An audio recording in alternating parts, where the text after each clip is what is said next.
Baik, selamat siang Ibu. Terima kasih sebelumnya nih sudah hadir di kesempatan siang hari ini.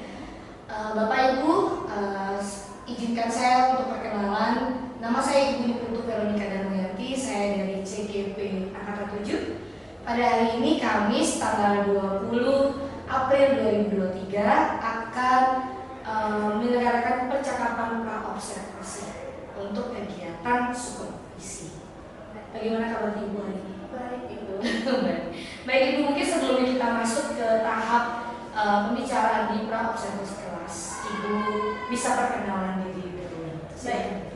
Nama saya Ibu Sri Arimade Cynthia Dewi. Saya mengajar di kelas 10 mata pelajaran agama Hindu. Baik Ibu, seorang Ibu Dewi dengan mata pelajaran agama Hindu di kelas 10. Baik Ibu, untuk sebelum kita masuk ke bagian observasi di kelas, nanti saya akan masuk ke kelas Ibu. Saya akan mengajukan beberapa pertanyaan untuk praobservasi ini.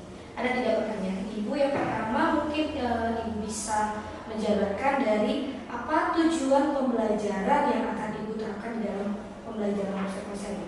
Baik, tujuan pembelajaran yang akan saya terapkan yaitu agar peserta didik mampu memahami zaman Brahmana dan zaman Upanishad serta mampu menganalisis mengapa banyak filsuf mempelajari zaman Upanishad.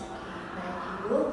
Pertanyaan yang kedua, bagaimana dengan area pengembangan yang ingin Ibu capai di dalam kegiatan supervisi di kelas? Oke, area pengembangannya di sini saya ada 4. Yang pertama, mampu memberikan strategi pembelajaran berdiferensiasi dalam bentuk kelompok. Kelompoknya itu ada 3 Ibu, audio, visual, dan kinestetik. Yang kedua, mampu mendampingi siswa dalam menyampaikan materi, yaitu materinya peninggalan agama Hindu di Asia dengan cara berdiskusi. Lalu yang ketiga, mampu memahami atau mengelola keterampilan sosial emosional dalam pelajaran dengan cara meditasi. Baik Ibu, terima kasih. Dari area pengembangan kita beralih ke pertanyaan ketiga. Kira-kira dari sini strategi apa yang Ibu akan persiapkan untuk supervisi kita? Oke, strategi yang saya akan persiapkan itu ada 4 Ibu. Yang pertama, menyusun tes awal profil belajar siswa, yaitu mengelompokkan siswa kelompok video, audio, dan juga kinestetik. Yang kedua, menguasai atau menyusun materi pembelajaran sesuai dengan materi yang akan saya sampaikan nanti. Yang ketiga, menyiapkan RPP sesuai dengan kebutuhan siswa. Lalu yang terakhir, menyiapkan modul ajar peserta didik. Jadi itu yang akan saya siapkan. Oke, baik Ibu. Terima kasih untuk jawaban dari pertanyaan yang saya ajukan. Setelah ini mungkin nanti dari strategi yang sudah Ibu berikan, Ibu bisa persiapkan. Ya, nanti setelah ini kita akan bertemu untuk observasi di kelas. Terima kasih Bu Dewi. Baik, terima kasih.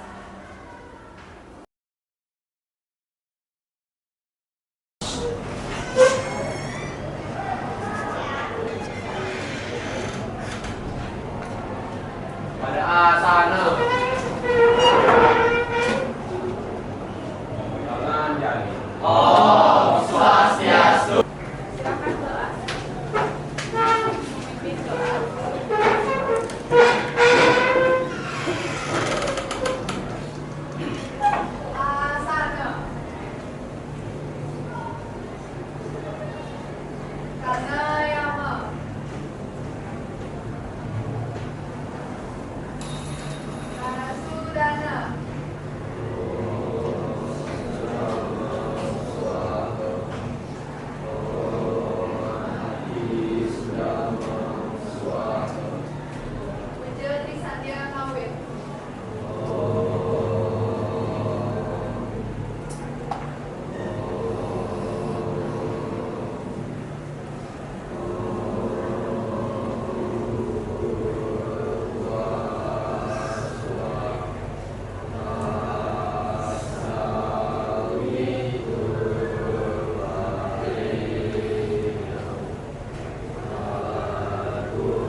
Kelas 10 yang tidak hadir siapa? Nomor absen? Yang hadir itu absen 11 izin, 11 izin, 12 dispen, dispen, 15 dispen, dispen, 25 dispen, 5 dispen, 29 sakit. 29 sakit. Ya. Beda.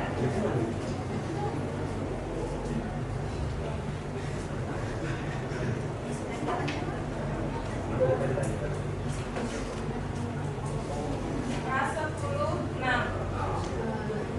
Ada 17 di sini dispen. 17 dispen dan next. Ada Ada 1 27 lagi kau ke BK. 27 sama absen 33 lagi konsul di BK.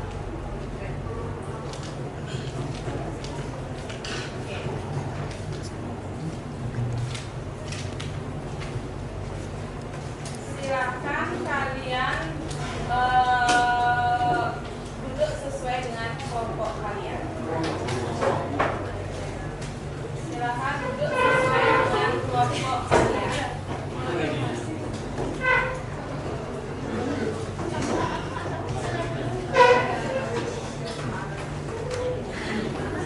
Bingung? Ini nama-nama kelompoknya.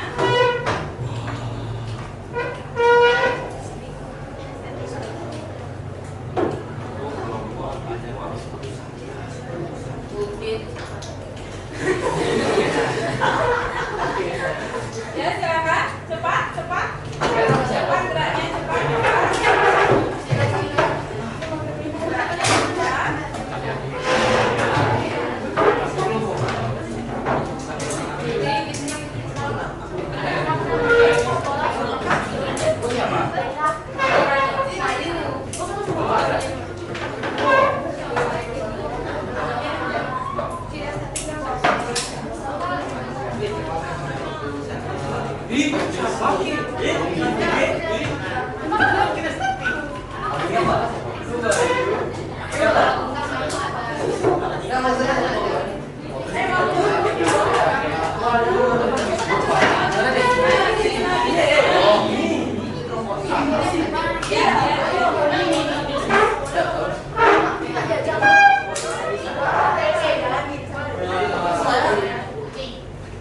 Sudah?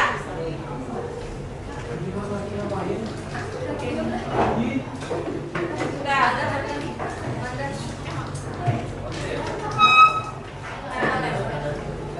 Hari ini materinya masih sama, yaitu peninggalan sejarah agama Hindu di Asia. Ibu melanjutkan materi yang minggu lalu, yaitu zaman Weda, zaman Brahmana,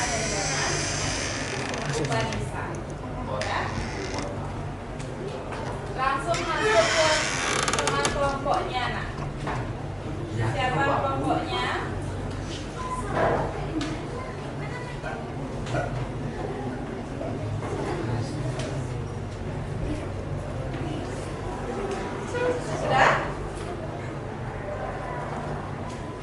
Karina, ini namamu di kelompok audio.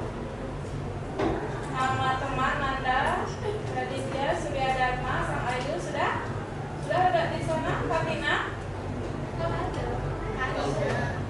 Karina ya, Karina. Nah, ya itu ya pokoknya. Sudah? Sudah di tempat duduknya?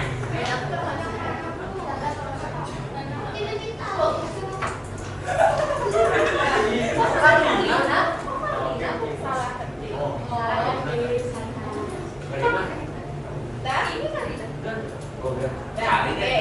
Kita perhatikan. Sebelum Ibu menjelaskan materi hari ini, adapun kesepakatan kelas. Gambar yang pertama kalian mendengarkan dengan baik. Ya. Gambar yang kedua kalian aktif.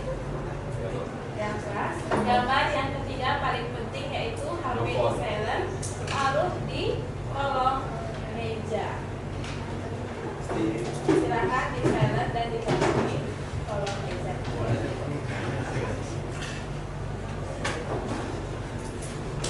Sudah? Sekarang kita melakukan meditasi 3 menit saja menenangkan pikiran kalian ya dari jam pertama sampai jam ke-7 dari belajar.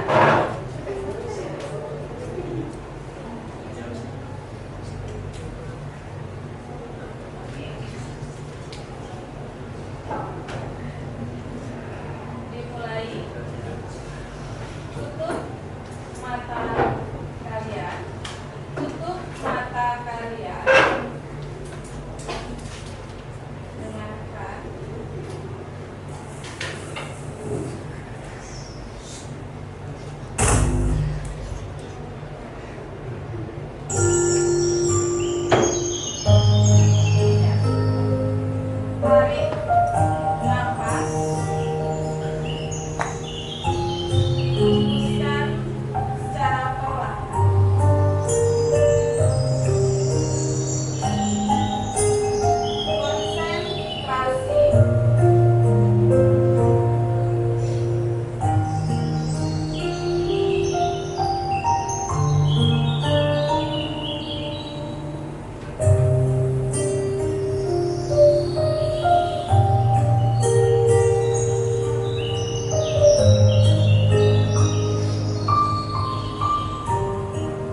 mampu memahami zaman Brahmana. Peserta didik mampu memahami zaman Upanishad, dan peserta didik mampu menganalisis mengapa banyak filsuf lahir pada zaman Upanishad. Jadi yang ketiga itu adalah tugas kalian. Ya, dibuat secara kelompok sesuai dengan kelompoknya. Yang audio, yang visual, dan yang kinesthetik. Ya, bisa dipahami? Nah, sebelum Ibu lanjut, di sini ada dua gambar. Dua gambar di atas, yang mana termasuk zaman Brahmana dan yang mana termasuk zaman Upanishad. Jadi yang ini gambar satu, yang ini gambar dua. Siapa mau angkat tangan yang mana termasuk zaman Brahmana? Gambar ini, zaman Brahmana. Terus zaman Upanishadnya yang zaman Weda, zaman Brahman, dan zaman Upanishad. Minggu lalu kalian sudah belajar tentang zaman Weda. Intinya zaman Weda itu zaman apa? Siapa mau angkat tangannya? Intinya zaman Weda itu zaman apa?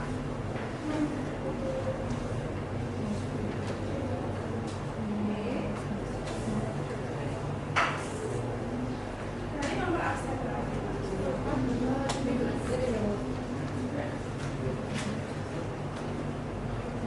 Zaman Weda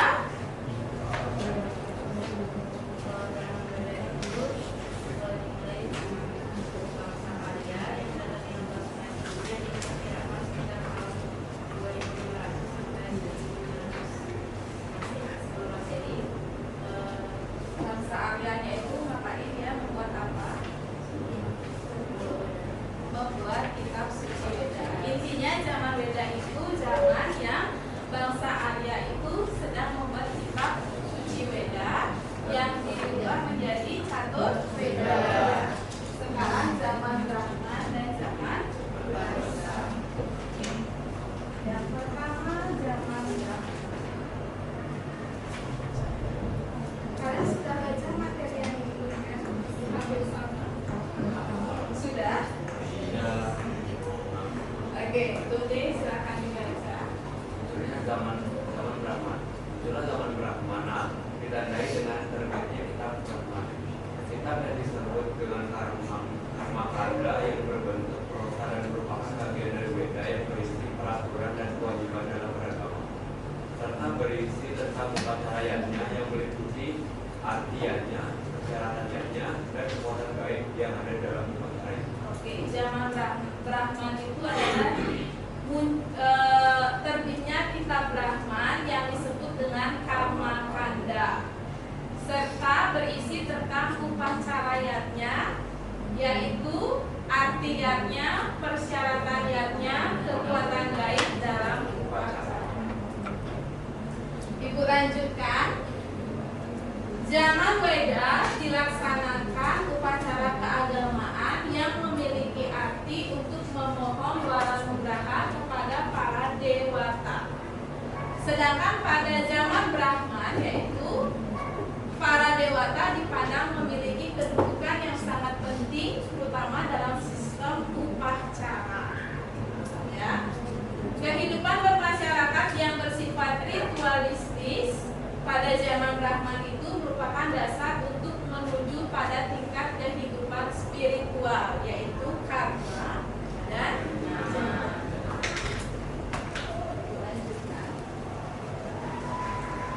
Untuk memudahkan pelaksanaan upacarayatnya, maka dibuatlah kitab-kitab penuntut yang disebut Kalpa Sutra. Di sini ada 4. Yang pertama, Srauta Sutra. Artinya kitab yang menjelaskan tentang tata cara persembahyangan, ya, Agnihotra dan Dasa Purnamas. Persembahyangan yang dilakukan pada hari purnama dan ilm, tepat hari ini filmnya. Yang kedua, Kriya Sutra. Berarti kitab yang mengajarkan tentang tata cara penyucian yang wajib dilakukan kepada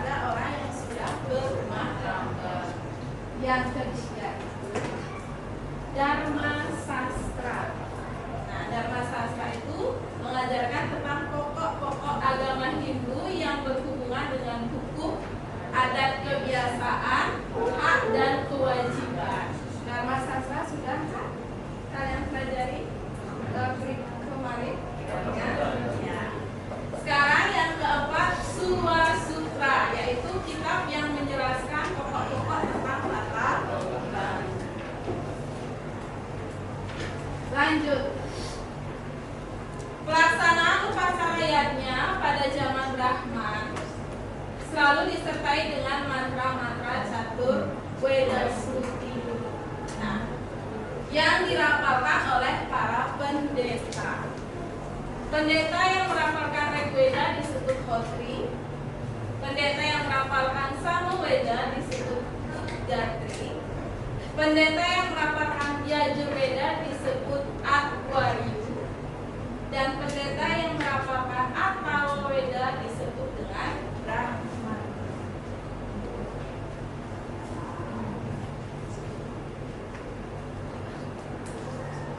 Sedangkan kehidupan masyarakat pada zaman Brahmana terbagi menjadi 4 kelompok, yaitu catur asrama, Brahmacari, Grehastha, Wanaprastha, dan Samyasi. Masih ingat dengan materi catur asrama?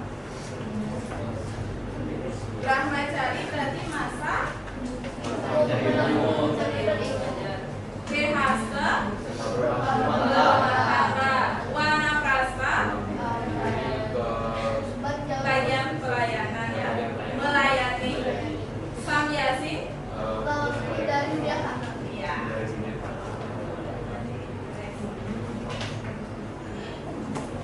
Nah, jadi intinya zaman Brahmana itu zaman apa, nak?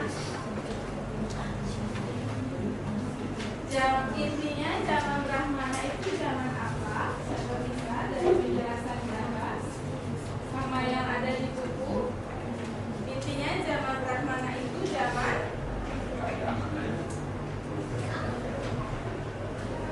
Weda. Itu para bangsa Arya membuat kitab Weda, itu berubah jadi catur Weda. Kalau zaman Brahmana masih lagi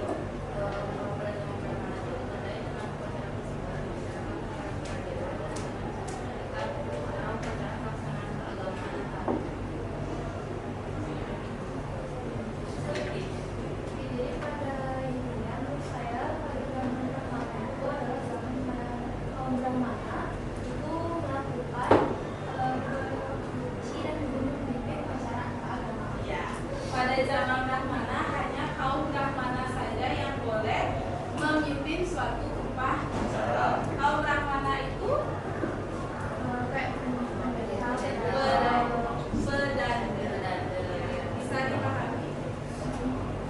bisa dipahami zaman beda zaman Brahmana. Intinya sekarang yang terakhir zaman Upanishad.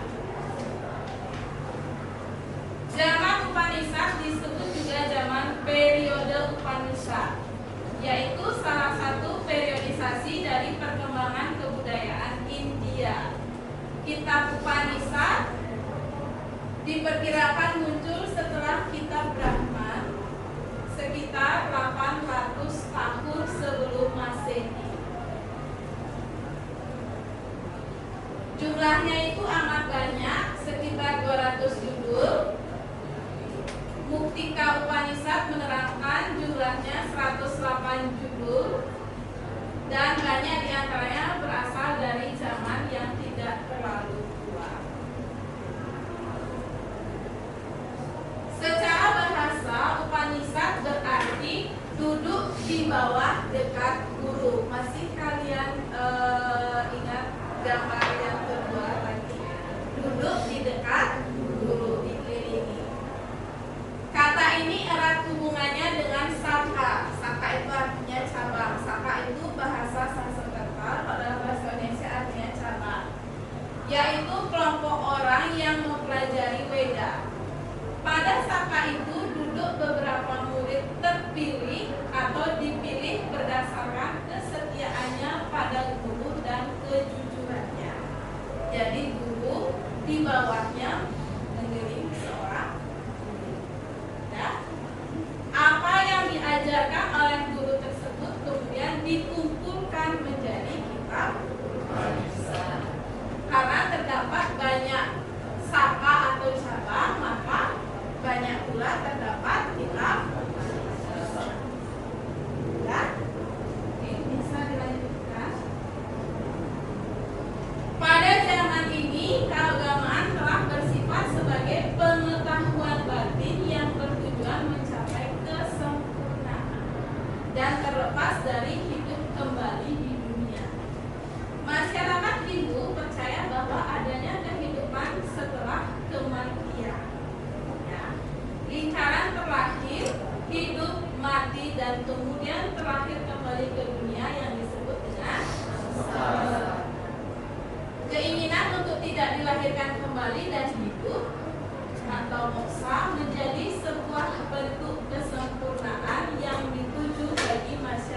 intisari dari ajaran agama.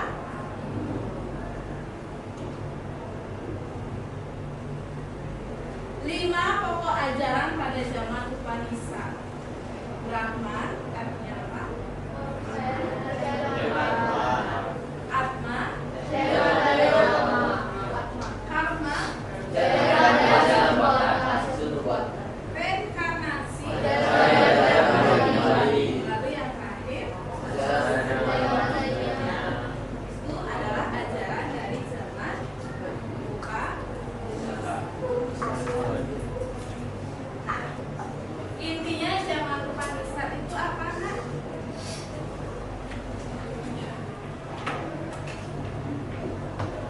Intinya apa? Zaman Upanishad itu mempelajari ajaran-ajaran agama Hindu.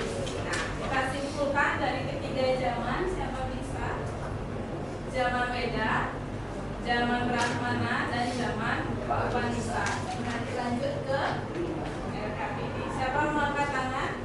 Zaman Weda, zaman Brahman, inti kesimpulannya.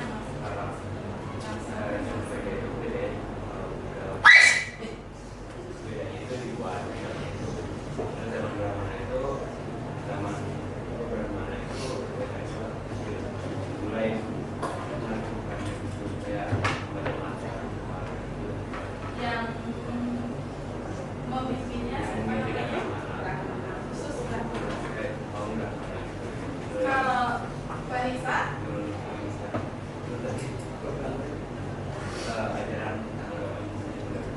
ya, jadi zaman Upanishad itu reaksi terhadap zaman Brahma. Mulai dia mempelajari keagamaan. Nah, bisa dipahami? Bisa. Jadi ini RKPD kalian.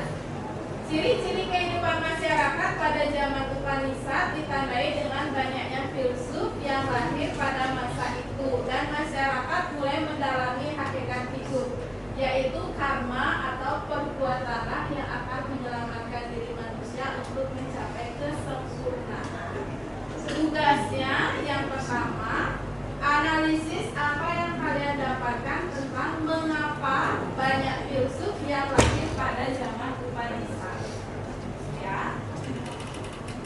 Lalu tugas itu dari hasil analisis kalian presentasikan ke depan kelas sesuai dengan kelompok yang didapat.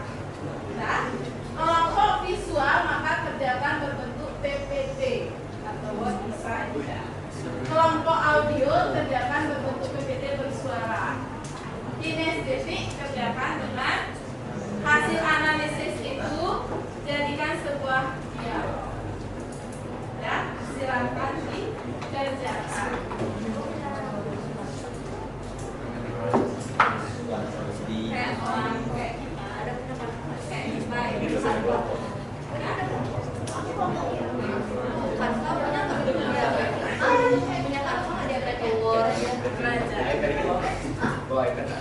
Buat tablet. Oh, bisa kita pakai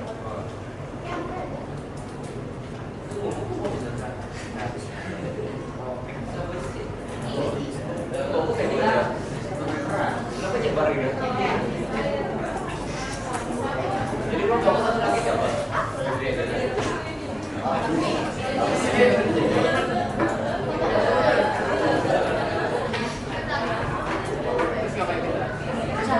buat bukti tulisnya juga. Jangan lupa bukti tulisnya.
Saya Arga.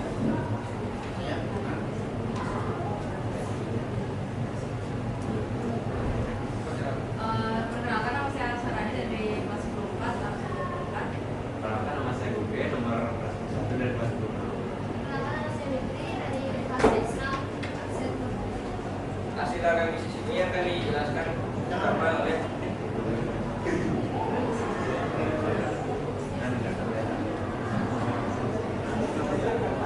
Oke, jadi alasan banyak filsuf pada zaman Upanisad yaitu karena ada hubungannya dengan siapa, yaitu beberapa murid terpilih yang dipilih berdasarkan kesetiaannya dan kejujurannya di bawah memilih guru. Hasil dari yang diajarkan oleh guru tersebut dikumpulkan menjadi kitab Upanisad. Karena terdapat banyak siapa, maka terdapat banyak juga pula kitab Upanisad yang diciptakan pada masa itu. Contoh-contoh dari kitab Upanisad itu berupa Sutasoma, Sutasoma, lalu kitab Mahabharata, kitab Ramayana, kitab Adinda dan banyak dan kitab-kitab yang membahas tentang Brahmana. Oh iya, siapa itu artinya orang-orang atau murid yang mempelajari tentang sekian presentasi dari kami. sekian presentasi dari kami. Mohon maaf kalau ada kesalahan kata. Om Santi Sardi Sardi.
Halo Mas Hatiana. Selamat siang semuanya. Salam sejahtera. Lagi. Saya ulang. Jadi teman-teman semuanya mohon perhatiannya. Kami akan presentasi di sini. Jadi kalau bisa harapannya bentar ya. Jadi sebelumnya kami ucapkan salam sejahtera. Sosialisasi dong. Jadi sebelumnya perkenalkan kami dari kelompok audio yang beranggotakan saya Mita, nomor presensi 25 dari kelas 10-6. Saya Satya, nomor presensi 2 dari kelas 10. Saya Karina, nomor presensi 33 dari kelas 10-6. Saya Gusti, dari kelas 4 presensi 14. Jadi di kesempatan kali ini kami akan mempresentasikan atau memberikan penjelasan tentang kalian apa sih hasil dari kerja kelompok kami mengenai analisis dari mengapa banyak adanya filsuf di zaman Upanisad. Jadi teman-teman bisa mendengar.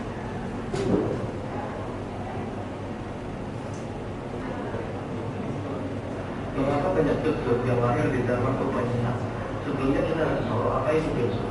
Filsuf sendiri adalah seseorang yang mengerti tentang filsafat, yaitu orang yang cinta kebijaksanaan, mengetahui sebab akibat dari suatu perilaku dan mengamalkan perlakuan yang baik.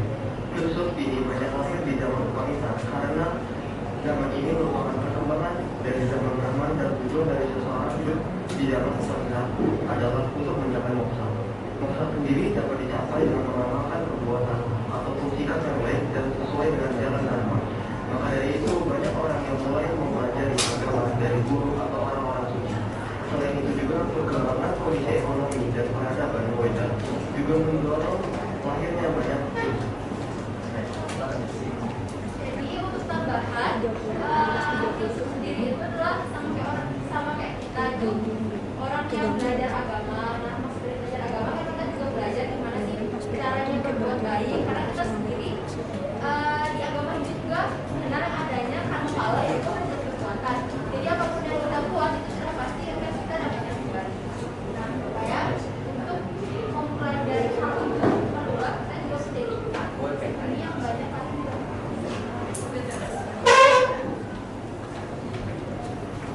untuk tambahan juga di agama Hindu kan kita mengenalnya itu tujuan kita untuk ke depan itu kan adalah mencapai moksa atau kebahagiaan yang kalian abadi.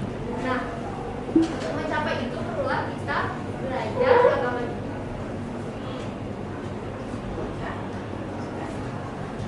Bapak, Jadi sekian dari presentasi kami. Sekian informasi sudah kami sampaikan. Apakah teman-teman dan juga Dewi ada tanggapan?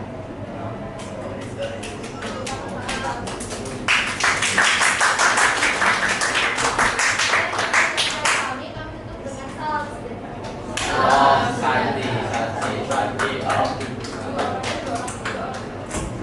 Oke, selanjutnya ini sudah isi namanya.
Tapi itu namanya ada ya. Ya. Selamat siang semuanya. Perkenalkan kami dari salah satu kelompok yang mendapatkan tugas membuat tugas dari kami. Nah, namun sebelum kami mempresentasikan hasil dari tugas kami akan memperkenalkan diri terlebih dahulu. Dimulai dari saya, perkenalkan nama saya Emma, nomor presensi 12 dari kelas 26. Saya Dewi, nomor presensi 26 dari kelas 26. Saya juga nomor presensi 24 dari kelas 26. Saya Adi, juga presensi 23 dari kelas 26. Saya Rika, nomor presensi 28 dari kelas 6. Baik, yang kami putar pada kali ini adalah bersifat benar-benar dalam audio ya. Jadi kami belum sempat membuat sebuah PPT, maka dari itu mohon disimak dengan baik. Terima kasih. Banyak adanya fungsi masalah yang bisa dipelajari dikarenakan beberapa faktor, yaitu adanya perkembangan dan perubahan kehidupan spiritual masyarakat yang mulai bergeser. Lalu ada perkembangan kondisi ekonomi dan peradaban modern. Lalu manusia pada masa itu juga mulai merasa terlindungi dengan aturan-aturan upacara yang ketat dan budaya yang tinggi. Seterusnya, adanya masyarakat yang mulai menemukan pemikiran kritis terhadap kebiasaan ritual, dan mereka pun mulai memahami arti dari ritual yang dijalankannya dan bukan hanya sekedar untuk bersemangat saja. Itu dia hasil dari tugas kami.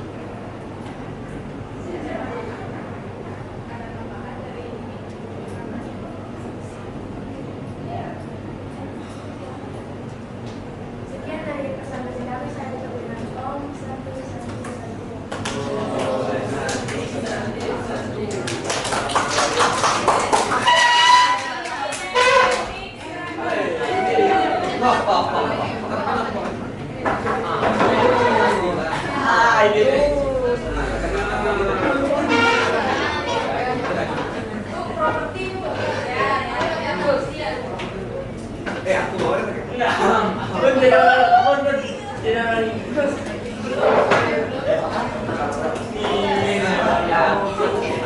Baik teman-teman, mohon perhatian sebentar. Selamat pagi, salam sejahtera.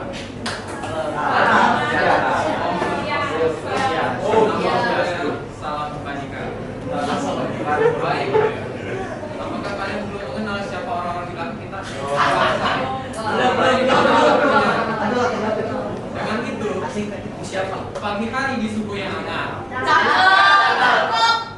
Mobil berkeliling dengan gaya kinetik. Om Swastiastu, wahai sahabat. Perkenalkan, kami dari kelompok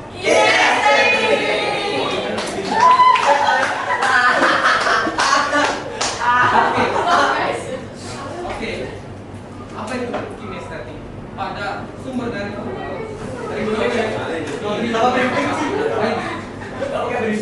kecerdasan kinestetik. Ini masih sebentar, sabar dulu, belum dialognya. Kemampuan untuk menggabungkan antara visi dan pikiran. Dengan itulah kami mempersembahkan bahwa kami akan membuat cerita dari sebuah dialog. Baik, selamat menikmati dan oh, nanti belum perkenalan ke mana ini? Oke, baik, perkenalkan dari kelompok kami. Saya pun dari kelas 10-6 kelas 11. Nama saya Dika, absen 13 dari 10-6. Nama saya Steve, absen 10 kelas X6. Saya Prisma, nama spesies 19 dari X6. Saya Nayu, absen 17 dari 10-4. Saya Amanda, dari absen 23 dari kelas 4. Saya Nena, absen 22 dari 10-4.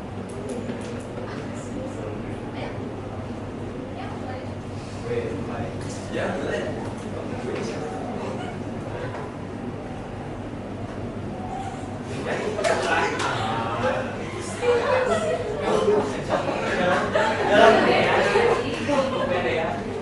Tadi kan kita belajar tentang peninggalan sejarah agama Hindu di India ya. Kalian pernah dengar soal kalian pernah dengar nggak soal filsuf? Filsuf ya, kan pernah sih. Baru dengar ya sih tadi, baru dengar nggak sih? Tapi filsuf itu lain-lain pada zaman apa ya? Yang tadi aku baca sih, filsuf tuh banyak banget di zaman Renaissance. Kalau gitu, kenapa filsuf itu banyak pelajaran di zaman Indonesia? Aduh, aku kurang tahu loh. Coba kalian cari bantu dong. Oh, aku nemu nih. Jadi gini, sabar dulu dong. Ya, jadi kenapa sih banyak filsuf itu lahir pada zaman Upanisad? Nah, jadi waktu itu perkembangan kondisi ekonomi pada zaman Upanisad itu mulai berkembang, terus peradaban budaya juga mulai berkembang. Nah, itu yang mendorong akhirnya banyak filsuf. Nah, di pas masyarakat pada zaman itu juga mulai menyampaikan pemikiran kritisnya terhadap kebiasaan spiritual. Jadi mereka itu berpikir kalau mereka dengan belajar agama itu, di hakikatnya itu sangat penting untuk dipahami dengan baik.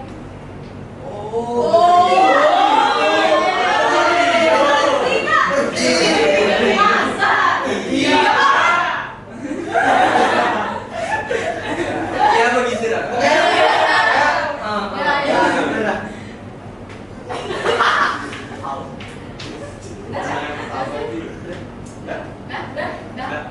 Ya, sekian dari kami. Kami ucapkan Oh,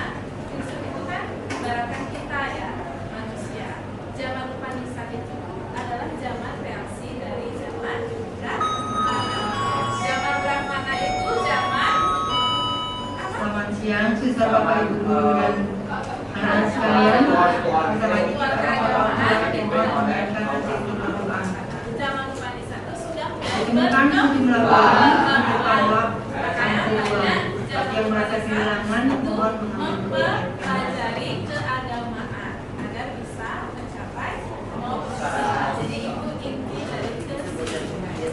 Ada yang tanyakan? Sudah paham? Oke, terima kasih. Hasilnya sudah bagus.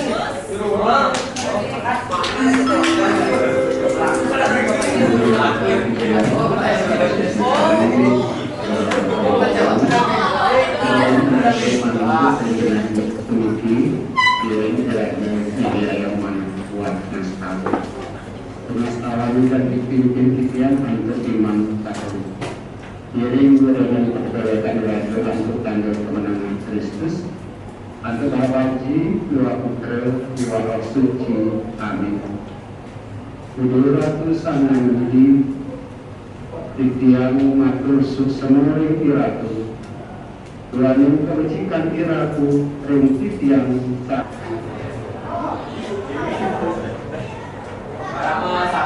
Om Santi Santi Santi Om.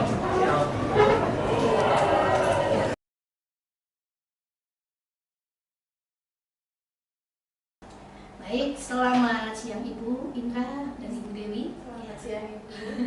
Selamat siang Ibu Cek Ibu. Salam sejahtera. Sebelumnya terima kasih Ibu Indra dan juga Ibu Dewi untuk kehadirannya. Hari ini kita akan mengadakan pasca observasi untuk belajar kita di kelas. Sebelum kita mengajak ke bagian pasca observasi ini, izinkan saya Bu Dewi untuk mengenalkan PP dan Ibu Indra. Ini adalah Ibu Dewi, gitu. Boleh mungkin Ibu perkenalan dulu dah sedikit sama Ibu Indra. Baik. Jadi Ibu, nama panjang saya Igusti Abimade Cynthia Dewi. Kalau di sekolah dipanggil Ibu Dewi. Saya di sini mengajar agama Hindu. Itu aja ya.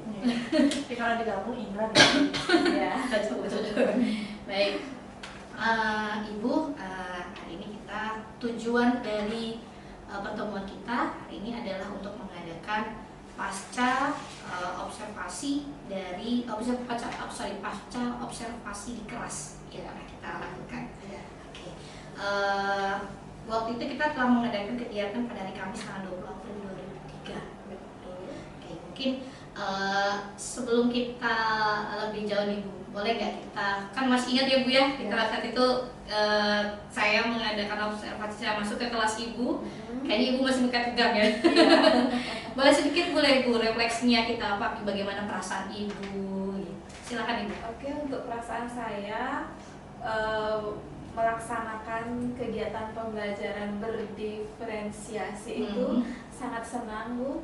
Awal-awalnya saja saya tegang karena baru pertama, tapi setelah saya jalani, ya anak-anak juga aktif, saat mempresentasikan kelompok juga dia aktif. Oke, berarti Ibu merasa awal itu tegang, tapi akhirnya lama-lama senang gitu ya Bu ya. Mungkin kita kasih sedikit flashback ya Bu ya. Masih ingat mungkin apa sih yang kita diskusikan sebelum kita masuk ke bagian pasca observasi kita pada hari ini? Ya, saya masih mengingatnya Bu. Jadi sebelum kita observasi, kita melakukan proses diskusi mengenai RPP. Kemudian sebelum masuk kelas, kita juga diskusi untuk mempersiapkan apa yang harus dilakukan. Walaupun kita sudah lumayan lama ya observasi di kelas ya, masih mengingat ya Bu ya. Baik, jadi yang pertama kita sudah melakukan diskusi RPP. Oke. Kemudian kita sudah merancang strateginya ya pada bagian praobservasi sebelum masuk ke kelas. Nah, ngomong-ngomong nih Bu, di tahap awal kita melakukan diskusi mengenai RPP. Nah, Ibu merancang RPP ini pasti tentunya merancang berdasarkan keberpihakan pada murid, benar ya Bu ya. Nah, boleh diceritakan sedikit nih RPP yang keberpihakan kepada murid itu seperti apa? Jadi RPP yang saya rancang sesuai dengan keberpihakan pada murid, di dalam RPP tersebut saya merancang menggunakan pembelajaran problem based learning. dengan memetakan kebutuhan murid berdasarkan gaya belajar muridnya, yaitu gaya belajar visual, audio, dan kinestetik. Oke, berarti di sini Ibu keberpihakan pada murid pada penggunaan problem based learning ya Bu ya. Nah, kemudian yang kedua adalah memetakan kebutuhan murid berdasarkan gaya belajar. Oke. Nah, untuk memetakan kebutuhan murid tersebut, kapan Ibu melakukan pemetaan tersebut? Apakah Ibu melakukan sebelumnya atau saat pembelajaran? Sebelumnya, sebelum pembelajaran saya sudah menyiapkan link untuk anak-anak yang anak-anak isi agar sasarannya dalam pemetaan murid itu sesuai. Oke, baik. Nah, link ini dalam bentuk apa? Google Form ya Bu ya? Oke. Baik. Nah, selain memetakan kebutuhan belajar siswa nih ya, nah ada mungkin hal yang lain Ibu yang Ibu rancang? Ada Ibu. Selain itu juga saya mengajak siswa untuk fokus dengan teknik stop. Jadi teknik stop itu salah satunya dengan melakukan meditasi sebelum proses pembelajaran dimulai. Oke, berarti sudah kebutuhan belajar murid, kemudian Ibu menggunakan teknik stop, salah satunya dengan meditasi. Oke, berarti ini akan mengangkat suasana emosional anak ya, dengan meditasi. Baik, nah persiapan Ibu luar biasa banget. PPP ini ya. Mungkin nanti kita bisa lihat lagi ya Bu ya untuk RPP-nya ya. Kita kaji lagi ya RPP. Nah, setelah Ibu tadi merancang RPP, sudah pada saat diskusi merancang RPP ini, persiapannya apa Bu? Persiapannya itu ya mencari bahan ajar yang lebih spesifik ya Bu ya, untuk anak yang kinestetik. Oke. Karena di sana kendalanya yang kinestetik. Oke, baik. Berarti setelah merancang RPP, Ibu mempersiapkan, mempersiapkan materinya, mempersiapkan bahan ajar. Betul. Ya, pertama juga perlu ajar. Tadi Ibu sempat mengatakan ada kendala ya. Tadi kendalanya adalah di bagian kinestetik. Oh, kinestetik. Jadi bahan ajar untuk mencari bagian yang kinestetik. Betul. Oke. Kalau yang untuk visual maupun audio tidak ada kesusahan untuk mencari bahan materinya. Ya sudah aman. Sudah aman ya. Oke. Baik. Kalau kita lihat kesusahannya pada bagian kinestetik, berarti bagian visual Ibu sudah merancangnya ya, persiapan. Nah, kalau melihat kesusahannya di bagian kinestetik, sedangkan kita kan kebutuhan belajar murid kan ada 3 ya. Kita memetakan secara visual, audio, dan kinestetik. Apa yang Ibu lakukan untuk mengatasi kesusahan Ibu saat mencari kinestetik tersebut? Gaya belajar kinestetik itu kan dia bermain peran ya, seperti bermain peran. Sedangkan anak-anak agak kesusahan ya merancang kalimatnya.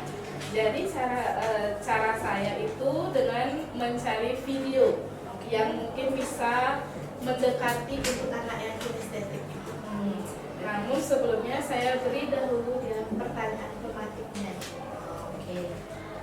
Berarti video sebelumnya Ibu melakukan untuk pertanyaan tematik ya. Dari gambar agar anak-anak bisa lebih paham. Oke. Nah, ini sudah langsung ke strategi ini ya. Iya Ibu. Oke, dari proses merancang sampai apa yang akan sudah Ibu persiapkan ya, modul ajar, kemudian bahan materi gitu ya di video-video tersebut.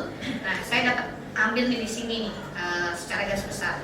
Ibu Dewi sudah sangat baik sekali nih untuk menentukan langkah proses yang Ibu buat sebelum kita masuk di kelas tadi ya. Jadi mulai rancang RPP sampai persiapannya ya. Ini juga memetakan gaya belajar murid. Nah, kemudian Ibu akan membuat fokus murid tersebut dengan teknik stop tadi, dengan teknik stop, dengan cara meditasi. Nah, itu secara garis besar yang sudah saya ambil. Kemudian setelah merancang RPP juga Ibu Dewi membuat persiapan, ya, baik dari bahan ajar maupun modul ajarnya kepada anak-anak. Begitu Ibu?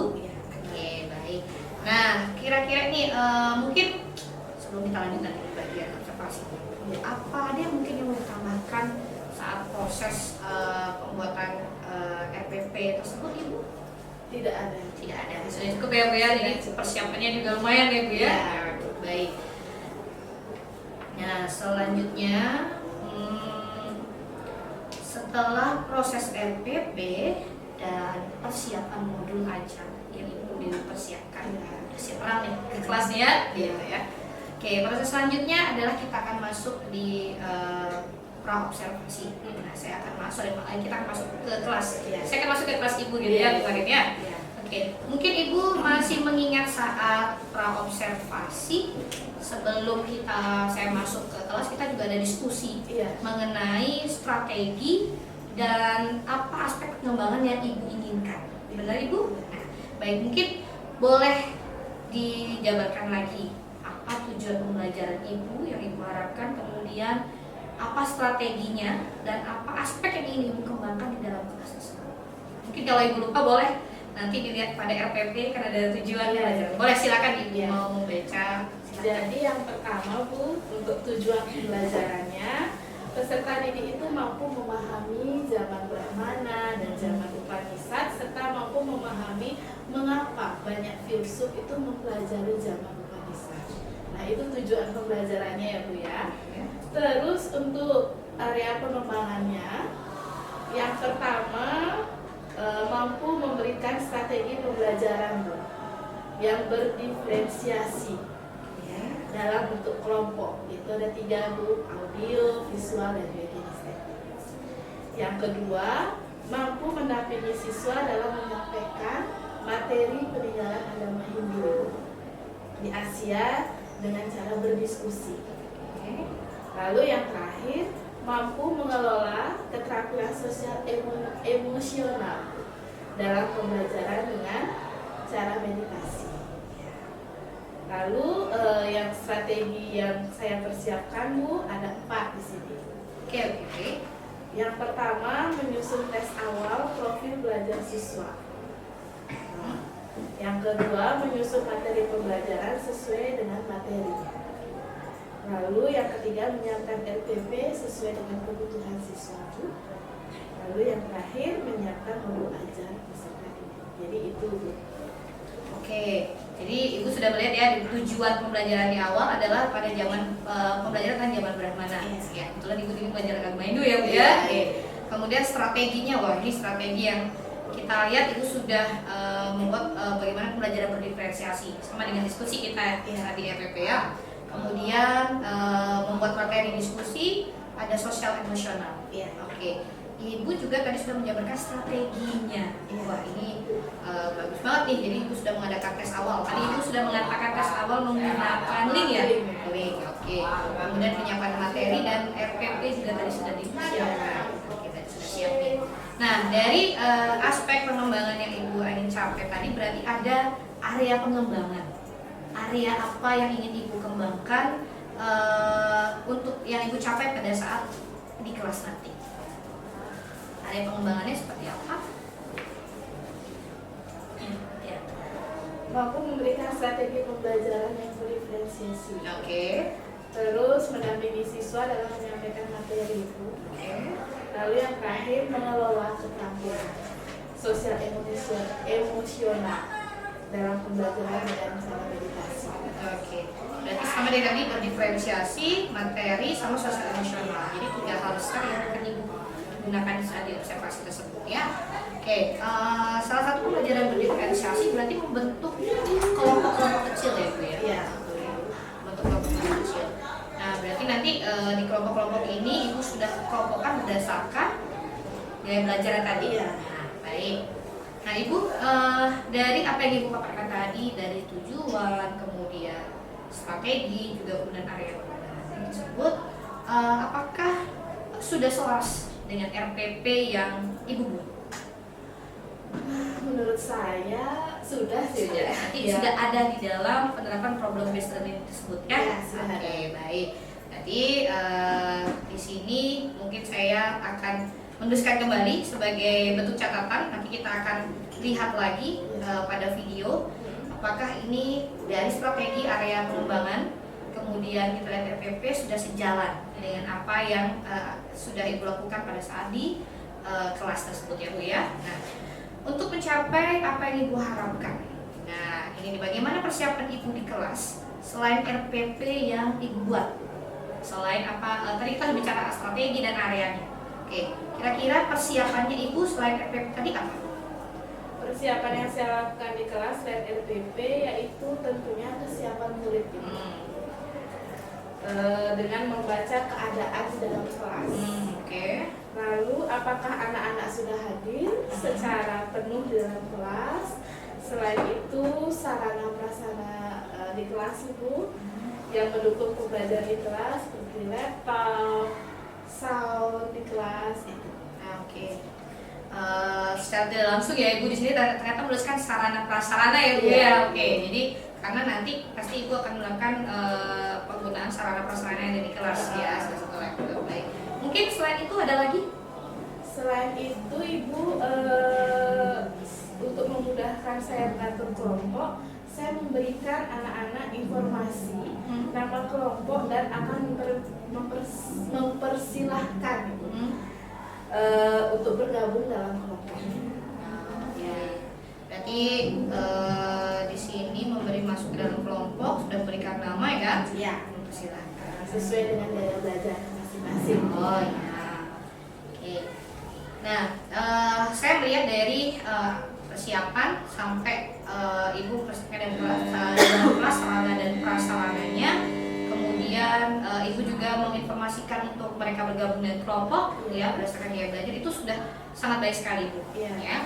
Oke, di sini saya dapat gambarkan saat pasca Ibu telah menentukan target dan area yang ingin Ibu capai. Salah satunya kesiapan peserta didik di kelas, sarana prasarana di kelas, serta membentuk kelompok sesuai dengan gaya belajar. Iya. Betul begitu Ibu? Iya, betul ya. Baik, Ibu di bagian area dan strategi kita sudah melaluinya pada saat diklat. Sekarang kita akan melihat hasil dari observasi kita di kelas kemarin ya. Kebetulan kita sudah merekam kemarin hasil observasi Ibu di kelas. Nah, mungkin nanti setelah ini kita akan menyaksikan sekilas dari video. Ya mungkin karena lumayan ya, kita sudah agak lama ya berarti ya, biar bisa mengingat kembali, ya. Di mana kegiatan di kelas atau masih mengingat saat pembelajaran di kelas tersebut. Baik. Oke, saya akan misalkan laptop, biar bisa ikut aja. Ya, silakan.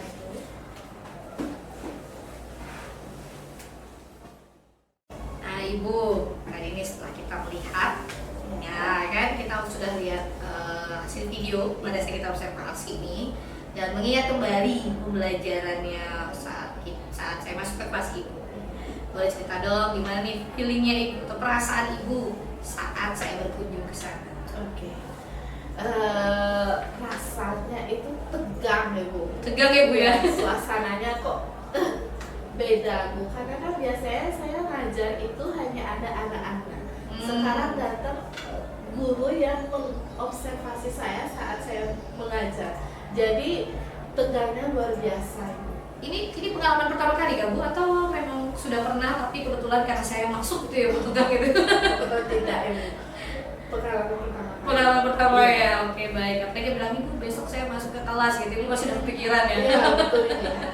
Oke, tapi sekali lagi ya Bu ya, jadi kalau kita masuk di dalam kelasnya kita bukan untuk untuk membuat Ibu tegang ya, bukan membuat Ibu tegang, tapi saya dan Ibu kita sama-sama belajar ya, sama-sama melihat keadaan kelas seperti apa yang harus kita bisa berikan kepada anak. Begitu mungkin Bu ya. Oke, mudah-mudahan besok ketika saya masuk tidak ada rasa tegang lagi ya Bu.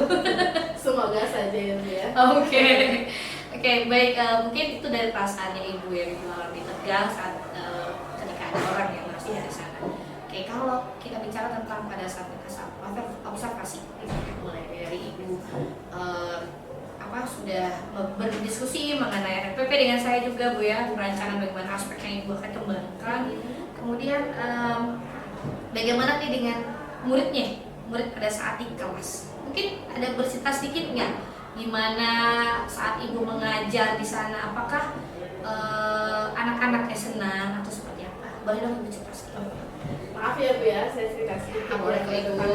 Bagaimana pengalaman saya melaksanakan proses pembelajaran dengan gaya berdiferensiasi ini? Jadi saat di kelas itu saya mencoba memberikan materi sesuai dengan RPP yang sudah saya rancang ya, dengan area pengembangan yang ingin saya lakukan dan yang harus dicapai dengan murid. Setelah itu Ibu, anak-anak juga sangat senang Ibu, sangat senang dan antusias mendengarkan materi yang saya sampaikan, sehingga menimbulkan rasa aktif Bu pada anak-anak pada saat saya menyampaikan pertanyaan kepada anak. Selain itu Ibu, pada saat saya berbagian kelompok ini, anak-anak juga senang Bu, karena gaya belajar berdiferensiasi ini kan gaya belajar yang pembentukan kelompok ya Bu, tiga kelompok. Jadi anak-anak itu senang karena dia sudah sesuai dengan kelompok yang dia inginkan. Ada yang audio, visual, kinestetik, seperti itu. Jadi tidak ada keluh kesah. Siswa, Bu kok saya yang ini Bu saya nggak bisa, Bu saya nggak ada. Dia kalir gitu saja. Gitu. Oke. Jadi kalau saya tangkap sedikit dari pembelajaran berdiferensiasi ya. Jadi Ibu melihat dari anak-anak tuh cukup antusias ya, untuk mengikuti pembelajaran ini. Ada nggak dari mereka yang nyeletuk ini apaan sih Bu gitu, ada nggak Ibu? Tidak ada ya. Tidak Ibu. Aman kelasnya ya. Mungkin kebetulan kelasnya anak-anaknya baik kali Ibu ya. Aktif semua Bu. Aktif semua ya. Oke. Saya dengar cerita Ibu, jadi sepertinya ada memang bentuk positif ya, positif di sana. Banyak sekali yang Ibu cerita bahwa anak-anak aktif, anak-anak suka dengan pembelajaran diferensiasi ini. Nah, konten yang Ibu harapkan juga bentuknya juga berbeda ya Bu ya. Betul. Karena kita kan dari perbincangan di awal Ibu mempersiapkan bahan ajar ya, modulnya juga persiapan, bahkan sebelumnya Ibu sempat mengatakan ada masalah di kinestetik tapi sudah dipecahkan gitu. Nah, baik, ini Bu keren banget Bu. Saya melihatnya emang positif yang ada di sana.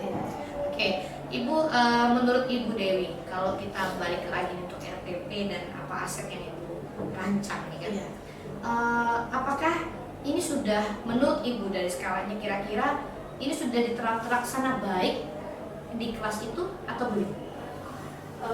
Sebenarnya ya Bu ya, kalau boleh jujur Bu, kalau dari RPP Bu, saya menyusunnya sudah sangat baik. Iya, benar-benar. Oke. Tapi pada saat prakteknya Bu, saya ada saja ya Bu. Nah, mungkin karena tegang ya Bu. Karena tegang itu tadi ya. Oke. Ya. Berarti kalau kita ngamati dari prosesnya ini, Ya, ada sesuatu yang sedikit kurang nih. Ya. Boleh cerita nggak mungkin di bagian-bagian mana yang Ibu ngerasa kayak ada apa ya, kurang apa gitu? Ya. Nah, boleh mungkin. Saya cerita ya Bu ya. Oke. Jadi yang kurang itu saya, kalau menurut saya ya Bu ya, kurangnya penyampaian penilaian awal. Jadi saya kurang menyampaikan bagaimana tata cara penilaian saat dia presentasi atau saat dia melaksanakan mengerjakan tugas bersama kelompoknya. Oke. Berarti Ibu artinya di sini hanya belum menyampaikan kriteria penilaian apa yang ingin Ibu sampaikan kepada anak. Begitu ya Ibu ya. Nah, kalau kita lihat kriteria, berarti kan sebenarnya berarti anak-anak hanya diberikan tugas, kemudian dia nggak tahu nih saya dinilai apa, begitu ya? Mereka pasti akan bertanya-tanya ya. Ibu merasa berarti itu ada yang bagian yang kurang ya? Iya, karena anak-anak nggak tahu. Sadarnya kapan Bu pada saat nonton tadi? Iya. Saya ada lupa gitu ya. Nah, mungkin kalau seandainya nggak tegang, ya nggak lupa gitu ya. Apa ya? Kapan kira-kira Ibu akan memberitahu penilaiannya? Oke. Jadi sebelum masuk ya Bu, bukan sebelum masuk kelas ya Bu, masuk ke kelompok ini. Sebelum masuk ke kelompok. Jadi saya seharusnya sudah membacakan Bu untuk penilaian awalnya. Seharusnya ya. Masuk kelas sudah ngeliat, tegangnya. Iya, baik. Berarti saat membentukkan kelompok itu sudah langsung Ibu berikan penilaiannya. Baik, kira-kira mau aspek penilaian seperti apa nih? Jadi saya memberikan 2 aspek penilaian di sini ya Bu ya. 2 aspek, baik. Ya. Aspek keterampilan berdiskusi dalam kelompok Ibu. Lalu yang kedua kesesuaian tugas dengan gaya belajar. Oke, boleh kita bahas satu-satu nih, kayaknya seru nih ya. Dengan aspek dengan kelompok nih penilaiannya kayak gimana tuh? Ya, saya dengan cara berkeliling dulu Bu. Berkeliling mengamati kelompok yang sedang berdiskusi Bu. Jadi saya dengan cara berkeliling kelompok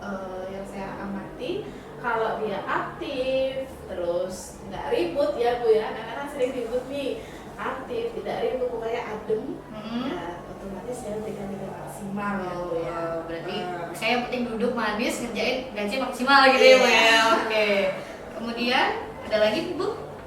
Yang kedua, Oke. kesesuaian tugas dengan nilai belajar Bu. Jadi penilaian ini saya nilai itu saat dia melakukan presentasi. Saat presentasi ya. Takutnya kan dapat kinestetik malah dia buat yang audio kan melenceng jauh ya Bu ya. Oke, berarti sesuai dengan apa yang ditugaskan gitu ya Bu ya. Betul Ibu. Oke, kita kalau melihat dari videonya sebenarnya itu sempat berkeliling ya, sempat berkeliling, bawa juga buku penilaian kan. Tapi anak-anak pada mungkin kan bingung ya Bu ya, ketika keliling bilang oh anak-anak ini aktif gitu. Bahkan saya lihat di video ibu membantu deh itu. Iya Bu. Iya ibu bantu ya. Seperti apa sih bantuan seperti apa ibu yang masuk kalau di dalam kelompok itu? Ya saya memberikan seperti pertanyaan mungkin atau membantu kesulitannya di bagian mana saya berikan bayangan ya Bu.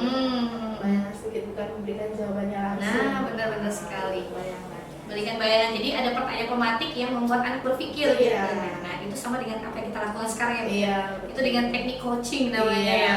Oke, berarti itu sudah ada penilaian. Nah ibu berarti secara tidak langsung nih ketika merasa ada yang kurang, ternyata ibu udah langsung punya ini saya kurang, berarti harus ada penilaian. Ibu langsung berpikir ada penilaian seperti ini gitu ya Bu ya. Oke.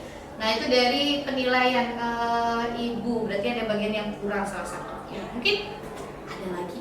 Nah pada saat proses melakukan presentasi Bu. Presentasi. Iya, saat anak-anak melakukan presentasi, kecuali yang kinestetik ya Bu, karena dia kan bermain peran ini. Kendalanya itu ya kabel HDMI Ibu. Oh iya. Sarana prasarana. Iya, sarana prasarananya. Karena tidak sesuai ya Bu ya dengan laptop yang digunakan.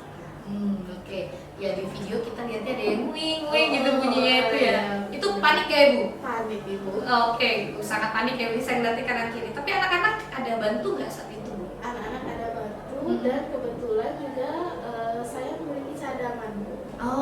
Sudah ada solusi berarti Iya, ya. Oke. syukurnya, Ibu. Berarti setiap kali kalau ada masalah pada sarana ada cadangannya juga. Ada cadangan. Nah kalau lupa gimana Bu? Kalau seandainya lupa berarti ada pembelajaran yang tidak melalui audio atau video. Itu ya berarti. Nah kira-kira ada jalan lain nggak seandainya nih misalnya sarana prasarana kita nggak ada kayak gitu, ada yang ibu nggak lupa baca cadangan. Kira-kira apa nih yang akan ibu buat misalnya? Mungkin dengan cara menggunakan laptop ya Bu ya. Laptop mungkin digunakan. Ada suaranya itu ya? Iya. Oke. Dimasukkan kan sekarang zaman sudah canggih ya Bu ya. Laptop dipergunakan terus diperlihatkan dengan anak-anak. Oke, kalau yang kinestetik masih bisa ya? Masih bisa. Ya, oke baik. Wah berarti sudah ada dua yang ibu lihat nih. Iya. Sudah ibu berarti ngelihat kendala di sini tuh memang hanya pada saat pada saat baru ngeliat video atau memang sudah saat pelajaran, saya lupa gitu. Menurut ibu pada saat kapan? Apakah saat ngeliat videonya atau pada saat pembelajaran itu? Pada saat pembelajaran. Saat pembelajaran, ada yang bagian yang kelupaan gitu ya. Merasa kayak PP saya kayak ada yang loncat gitu ya. Oke. Mungkin selanjutnya Bu, kita kan tadi sudah mengamati di bagian penilaian, benar Ibu? Yang kedua adalah masalah sarana prasarana pada saat kelompok. Nah, ya sebelum kita lanjut ini Bu, mungkin ada lagi hal yang lain? Ada yang Ibu amati mungkin? Atau sebelumnya nih Bu, saya mau tanya sedikit boleh Bu ini ya di kelompok ya Bu ya. Di kelompok tadi kan mereka presentasi ya, presentasi. Gimana cara mengatur untuk anak-anak mempresentasikan kelompok? Apakah Ibu mengaturnya siapa visual dulu, kinestetik atau ada cara lain untuk mereka presentasi ke depan? Saya urutkan ya Bu ya. Urutan, Iya, urutkan. Jadi yang visual dulu, lalu yang audio, yang terakhir Bu yang kinestetik. Jadi kan biasanya akhir-akhir dia sudah bosen gitu ya Bu ya. Jadi kinestetik kan bermain peran Bu. Pasti banyak ada canda tawarnya. Jadi yang kinestetik itu yang terakhir saya presentasikan. Presentasi yang terakhir berarti kinestetiknya. Nah, mungkin nggak ini berhubungan dengan penilaian kan? Mungkin pada saat kita lupa, kita bisa di sela-sela. Bisa nggak seperti itu di sela-sela ketika mereka presentasi, kita beritahukan Ya, ini kan hubungannya ibu di penilaian ya. Iya. Penilaian itu ada beberapa bagian ya. Di sela-sela itu kita bisa memberikan kapan nih penilaiannya diberikan. Misalnya kita berbicara ke anak, penilaian kita dalam bentuk ini. Boleh nggak seperti itu kira-kira bentuk itu? Boleh saja ya Bu ya. Jadi biar anak-anak paham, saya dinilai seperti apanya gitu ya. Daripada tidak sama sekali kan Iya. apa yang dinilai? Iya, benar-benar sekali. Nah, oke baik. Mungkin apakah dari semua kelompok masalah tadi kendala yang ibu hadapi ya, salah satunya yang kita lihat juga anak-anak ngecek gitu, itu semua kelompok mengalami masalah itu? Hanya ada 2 kelompok ya Bu. Hanya ada 2 kelompok. Jadi ya? saya membaginya itu 4 kelompok. 4 kelompok tadi. Berarti yang Yang kendala adalah 2 kelompok. ada 2 kelompok saja. Oke. Menangannya dan dengan cara cadangan tadi Iya. ya. Jangan panik aja kalau nggak ada gitu ya Iya. tadi ya. Oke baik. Oke baik Ibu. Nah kalau lalu kalau misalnya mungkin kita di bagian akhir ya. Iya, di bagian akhir. Jadi pembelajaran Ibu sudah masuk ke masing-masing kelompok, anak-anak juga sudah mendapatkan pembelajaran berdiferensiasi ya. Ketika di akhir juga saya lihat anak-anak bertepuk tangan. Bener ya Bu ya, menyaksikan itu. Muka-muka mereka gimana tuh? Bahagia, bagaimana? Ibu ngerasa senang juga nggak? Iya, saya merasa senang. Merasa senang melihatnya ya. Oke. Nah, ini di bagian akhir nih. Menurut Ibu dari video yang kita amati, ya, ada nggak di bagian akhir yang kira-kira menurut Ibu kurang? Coba diamati lagi. Ada nggak kira-kira? Iya, ternyata setelah saya amati ya Bu ya, video yang pada saat mengajar itu kurangnya juga di bagian akhir Bu. Apa itu? Refleksi. Oke. Sama, saya juga mau nanya ya. Jadi Iya. mau tanya lagi kira-kira Ibu nggak kayak di bagian akhir ada Iya. kurang gitu bagian refleksi. Oke. Mungkin karena waktunya ya Bu ya, yang sudah dimakan lama pada saat permasalahan, pada saat presentasi itu kan 2 kelompok bermasalah, jadi itu memakan waktu lama sehingga saya juga lupa menyampaikan refleksinya kepada anak-anak pada saat pembelajaran itu. Anak-anak kalau di kelompok kita lihat aktif banget. Aktif. Ya, aktif banget sampai kita lupa ya. Iya. Padahal Ibu kayak sudah setting waktu, tapi anak-anak saking excitednya ya, mempersiapkannya itu tadi ya. Jadi sampai lupa akhirnya terakhir di refleksinya. Nah, berarti ngerasa ya bagian akhir belum ya. Nah, kalau kita tanya nih, saya kalau seandainya itu tidak kelupaan nih, kira-kira mau refleksi seperti apa yang ingin Ibu sampaikan?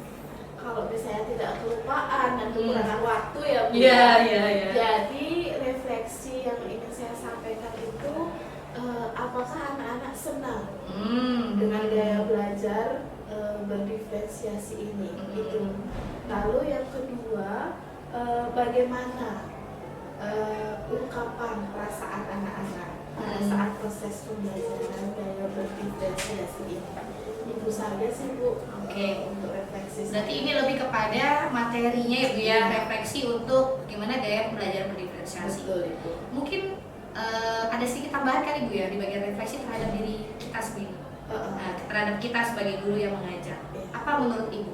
Kalau yang pertama sih kurangi tegangnya ya. Kurangi tegangnya, oke baik. Iya. Tegangnya. Setelah itu apa ya lagi? Mungkin nggak kita nanya sama Bu sama anak. Kira-kira hari ini Ibu Dewi mengajarnya seru apa enggak gitu? Iya. Apa yang perlu diperbaiki? Iya. Perlu nggak kira-kira menurut Perlu, Ibu? Ibu. Berarti selain kita melihat dari pembelajaran, berarti juga dari Ibu sendiri ya. dari Ibu sendiri. Nah, dari Ibu sendiri. Tapi tidak takut kita menyampaikan kepada anak ya, kalau kita kurang kita terima ya Bu ya, gitu ya. Betul Ibu. Ya oke baik. Ibu kita sudah boleh saya ambil berarti ada beberapa yang Ibu sudah cerita banyak banget tadi ya.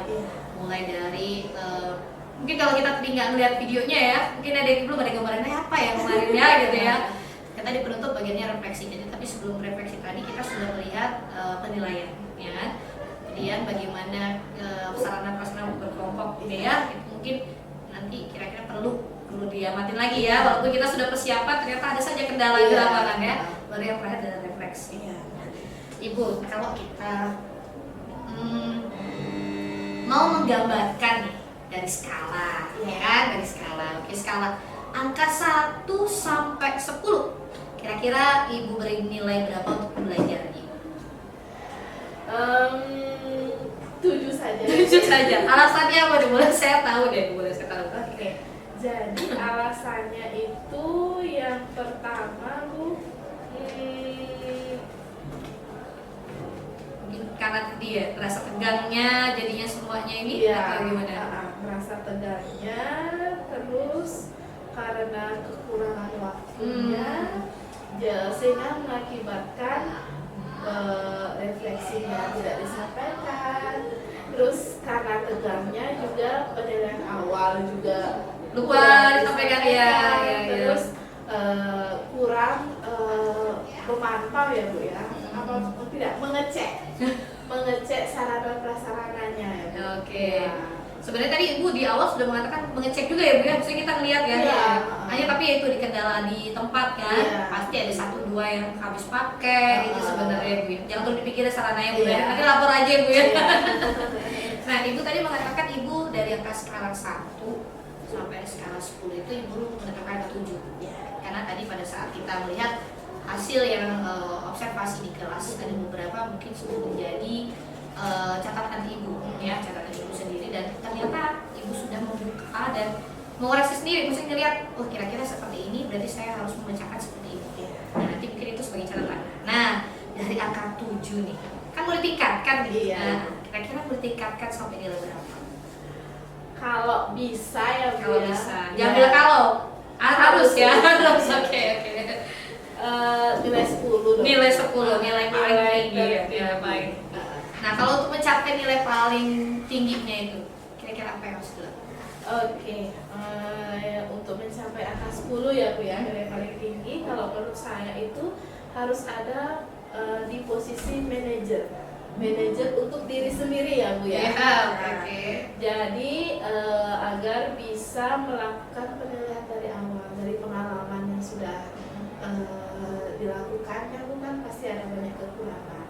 Nah, di sana saya melakukan perbaikan Bu dari hasil sebelumnya, seperti yang pertama penilaian awalnya harus disampaikan, setelah itu pembagian waktunya juga harus tepat, ada tidak kurang. Yang terakhir memberikan refleksi kepada anak itu. Wih, keren banget Ibu hasil refleksi Ibu. Tanpa sekedar udah tahu nih ya secara gambaran garis Iya. besar Ibu ya. Oke, Ibu di sini mungkin saya bisa berikan hasil gambarannya ya. Jadi dari skala 1 sampai 10 Ibu ingin mencapai di angka 10 ya. Dimana Ibu selanjutnya berarti Ibu akan mencapai angka 10 itu dengan memposisikan diri Ibu sebagai manajernya, mengontrol setiap aktivitas yang ada di kelas, walaupun tegangnya seperti apa gitu ya. Iya. Biasa tegang di awal, nanti kira-kira agak santai sebenarnya Bu ya. Iya. Kemudian bagaimana Ibu mengatur mengelola waktu ya, terutama bagaimana kita sebagai guru untuk memberikan hal yang positif ke anak, itu juga ya Bu ya. Jangan lupa selalu memberikan apresiasi. Nah, kadang-kadang kalau kita di kelas kita selalu lupa hal itu, padahal itu sebenarnya berdampak positif juga. Gimana menurut Ibu? Setuju nggak kayak gitu? Setuju banget. Setuju banget ya. Jadi mungkin berarti kita ketemu lagi itu kayak wah kayaknya seneng nih kita memberikan sesuatu kepada anak. Oke. Nah, Ibu berarti setelah Ibu mencapai posisi manajer nih dari catatannya saya tadi nih, kapan nih waktu yang akan Ibu gunakan Ibu untuk laksanakan pencapaian tadi? Bukan kalau ya. Bukan saya Bu. Di awal pembelajaran tahun ajaran. Tahun ajaran baru Iya. ya. Ini karena kita sudah menutup semester Iya. ya, pembelajaran awal baru. Oke. Berarti Ibu dari pembelajaran baru, Ibu akan melaksanakan semua sesuai dengan apa yang Ibu rencanakan. Iya, betul ya. Jangan tegang gitu lagi. Iya. Oke, baik. Siap Bu. Oke, Ibu.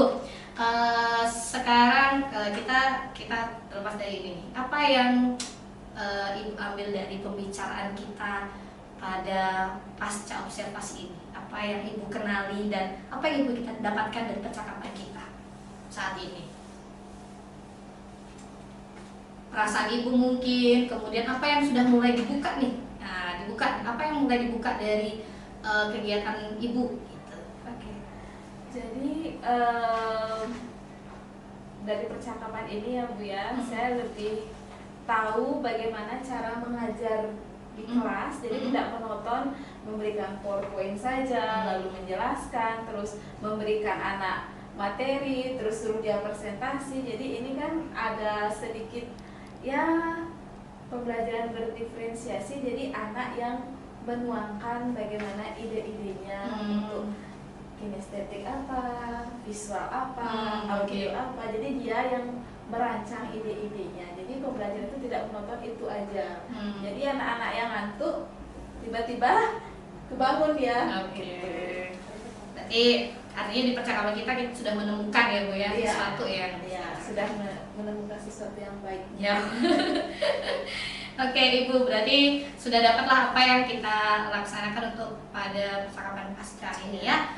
Nanti saya berterima kasih Ibu, saya benar-benar sudah diundang di kelas Ibu, dan saya pribadi sangat senang di kelas itu. Jadi anak itu aktif Ibu yang saya lihat, dan gembira ya, dengan pembelajaran yang berbeda ya, dengan apa yang target yang Ibu sudah buat, walaupun mungkin ada 1-2 catatan tidak apa-apa, itu menjadi suatu bahan refleksi kita ya Bu ya. Oke, terima kasih Ibu dan juga Ibu Indra selaku PP sudah mendampingi kami. Semoga di lain hari kita ketemu lagi ya, dengan hal yang sebagai catatan Ibu dan cara tindak lanjut. Kita bertemu lagi di kelas, saya akan melihat apa perubahan-perubahan yang sudah akan Ibu munculkan. Mungkin nanti bukan yang berdiferensiasi, mungkin berbeda lagi prosesnya. Saya tunggu hal-hal yang bagus. Terima kasih banyak Ibu. Terima kasih banyak Bu Indra.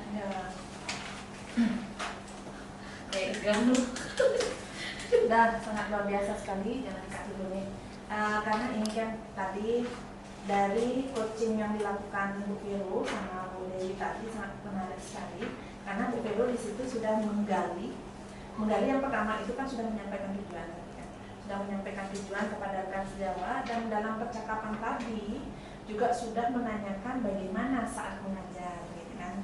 Udah gitu yang menjadi indikator ketercapaian tersebut. Alangkah baiknya Bu Vero lebih menggali lagi, ya. Tadi menyebutkan kan, tadi disebutkan nih, saya mau melakukan ini Bu, saya mau melakukan ini. Nah selain itu, itu yang perlu harus digali lagi, gitu. Nah selain itu dari yang Ibu sekarang pikirkan, barangkali di pada saat Ibu sudah menuliskan pengembangan diri yang akan Ibu lakukan kembali, Ibu akan ada ide nggak? Gitu. Oh gimana Ibu ya, kira-kira saya ada ide yang buat game-game menarik deh Bu. Nah pasti dia akan menemukan itu kalau Ibu pancing terus. Itu yang lebih Ibu lakukan. Ini memang coaching ini memang harus kita sering lakukan. Tidak bisa kita hanya 1 kali 2 kali. Bisa. Setiap saat kita bertemu sama teman yang mengeluh, nah di sana kita mulai dari coaching seperti itu. Tapi jangan sampai menggunakan saran. Nah, tadi Ibu nggak ada memberikan saran sama sekali, tetapi Ibu menggali, cuma menggalinya terlalu pendek. Menggalinya itu digali lagi. Itu yang harus lebih ditekankan lagi gitu. Tapi untuk menyampaikan catatan hasil observasi berbasis data tadi sudah. Nah, yang bebas dan nilai asumsinya juga bagus. Fokus pada area pengembangan. Nah, yang di satu kesimpulan Ibu. Harusnya ada kesimpulan baik pada percakapan coaching kita kali ini. Saya bisa kesimpulkan bahwa pertama Ibu menemukan ini. Nah baru Ibu menanyakan bagaimana harusnya yang akan dilakukan selanjutnya gitu. Nah itu umpan balik dari saya. Mungkin kesimpulan yang perlu Ibu lebih menggali lagi yang harus dikoachingkan. Setelah itu kesimpulan jangan sampai lupa.